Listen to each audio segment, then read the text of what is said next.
अस्सलाम वालेकुम स्टूडेंट, आप जून टास्क यकीनन मिल चुका होगा क्लास 7 के लिए।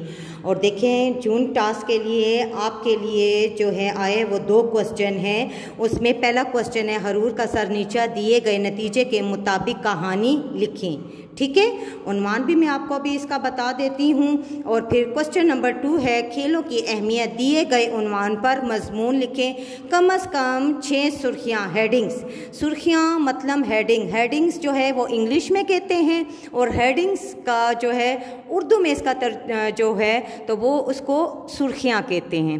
ठीक है, तो अभी यही 2 काम जो है मैंने आपके लिए कॉपी पे भी किया है। अब मैं आपको ये बताती हूँ कि ये आपने भी कापियों पे जिस तरीके से किया गया है उसी तरीके से करने हैं। अपने हेडिंग्स को नोट करना है, अपने क्वेश्चन को नोट करना है, मार्कर, आपका कट निप पेन और जो है रूलर वगैरह जो आपका काम में जो चीज़ें आपको मदद देती हैं वो आपने अपने पास पहले से ही तैयार रखनी है बेटा।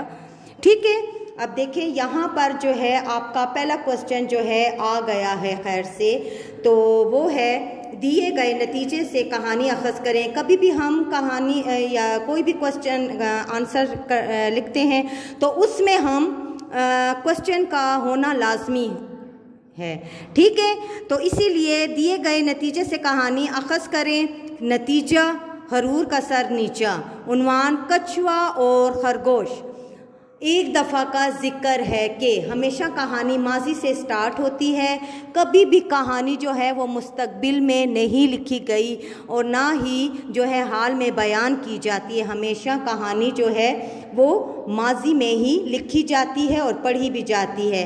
अब आप लोग यहाँ पर साफ तरीके से देख रहे हैं कि कहानी में क्वेश्चन भी मौजूद है, नतीजा भी लिखा हुआ है, उन्वान भी लिखा हुआ है। कहानी का में जो है आपको जो है टास्क में जो है आपको सिर्फ नतीजा दिया गया था, हरूर का सर नीचा। यहाँ पर उन्वान जो है कछुआ और खरगोश। आप इसका दूसरा भी उन्वान लिख सकते हैं कि सुस्त कछुआ। ठीक है, ज़रूरी नहीं है कि आप कछुआ और खरगोश की हेडिंग दे, जो इस कहानी के मुताबिक आपको उन्वान सुटेबल लगता है तो आप वो लिख सकते हैं। ठीक है, फिर देखिए कहानी के मैंने 3 हिस्से किए हुए हैं। 3 हिस्से जो हमेशा जो है कहानी वो 3 हिस्सों में लिखी जाती है। दूसरा पैराग्राफ देखिए, दूसरा पैराग्राफ स्टार्ट करने से पहला पैराग्राफ में मैंने ख़त्मे का निशान लगाया, और दूसरा पैराग्राफ शुरू करने से पहले मैंने 2 जो है फिंगर गैप, 2 फिंगर गैप के साथ मैंने दूसरा पैराग्राफ शुरू किया, और इसी तरीके से तीसरा पैराग्राफ मैंने शुरू किया। समझ आ गई है आपको इस बात की? इसके बाद देखें आपका आखिरी पैराग्राफ। आखिरी पैराग्राफ के इख्तिताम के बाद ख़त्मे का निशान, नतीजा, हेडिंग और हरूर का सर नीचा। नतीजा क्योंकि उन्वान हमेशा पहले लिखा जाता है और नतीजा हमेशा एंड पर लिखा जाता है। इस चीज़ को आप हमेशा याद रखेंगे कि हमेशा उन्वान और नतीजे के साथ कहानी 3 पैराग्राफ के साथ ही लिखी जाती है। इस चीज़ को आप नोट कर लें। ठीक है, और जिस तरीके से मैंने लिखी है उसी तरीके से आपने लिखनी भी है और बेटा याद भी करनी है। ठीक है, हमारा क्वेश्चन नंबर 2 है जून टास्क में दिए गए उन्वान पर मजमून तहरीर करें। उन्वान हमारे पास है खेलों की अहमियत। हमारे पास क्वेश्चन में था वहाँ पर के 6 हेडिंग्स। ठीक है, सुर्खियाँ उसकी यानी हेडिंग्स 6 होने चाहिए। आप इसमें एक पैराग्राफ बढ़ा भी सकते हैं, नफ्से मजमून को ज़्यादा कर सकते हैं। बेटा आपके जो है मजमून जो है वो इतना मुख्तसर नहीं होना चाहिए कि एक ही सफ़े पर आ जाए। आपका मजमून कम से कम 2 सफ़ात पर आना चाहिए। सबसे पहले जो भी आप मजमून शुरू करते हैं तो उसका एक तारुफ़ होता है। जब तारुफ़ होता है तो हमें हर एक चीज़ के बारे में ये मालूम करना पड़ता है कि किसके बारे में हम क्या बोल रहे हैं, उसका मफ़हूम क्या है, उसकी अहमियत क्या है। ठीक है बेटा, इसी तरीके से हमने खेलों की यहाँ पर अहमियत बयान की है, उसका तारुफ कराया है कि खेल का बच्चों की ज़िंदगी में क्या ज़रूरी जो है असर है। तो इसी चीज़ को हमने जो है तारुफ में लिखा है, या आप देख सकते हैं कि हमारा एक पैराग्राफ 5 से 6 लाइनों तक आया है।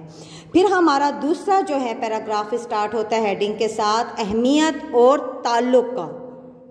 ठीक है बेटा, कि खेलों की अहमियत और उसका ताल्लुक़ क्या होता है इंसान की ज़िंदगी में, इस चीज़ को भी आपने देख लेना है कि हमने किस तरीके से, मैंने इस पैराग्राफ में ये लिखा है कि इसकी अहमियत और ताल्लुक़ का किस तरीके से ज़िक्र किया है। फिर मैंने पेज देखे टर्न किया है, उसके बाद हमारे पास ये अहमियत और ताल्लुक़ के बाद हमारे पास आ जाता है नेक्स्ट हेडिंग जो है वो पाबंदी वक्त की है। जो हमारे पास सुर्खी आई है कि हमें जो खेल शुरू करना पड़ता है उसके लिए एक ख़ास वक्त होता है और वो वक्त हमें टाइम जो हमारे पास होता है उस वक्त पे हमें अपना काम जो है खेल शुरू करना पड़ता है और उसी पर ही ख़त्म करना पड़ता है। ठीक है, उसके बाद जो है ख़ात्मा। मज़मून में हमेशा आप चाहे जो भी मज़मून आपको मिले उसमें तारुफ़ और ख़ात्मा लाज़मी होता है, क्योंकि हमें उस मज़मून का तारुफ़ भी करवाना ज़रूरी होता है और उसका ख़ात्मा भी ज़रूरी होता है। अब देख लें आप लोग कि हमारे पास जिस किस्म का मज़मून आया है वो हमने किस तरीके से किया है।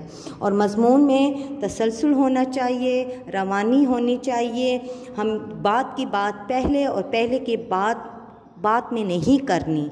आपने सारा मज़मून का तरीक़ेकार, हेडिंग, शेडिंग आपने लाज़मी करनी है।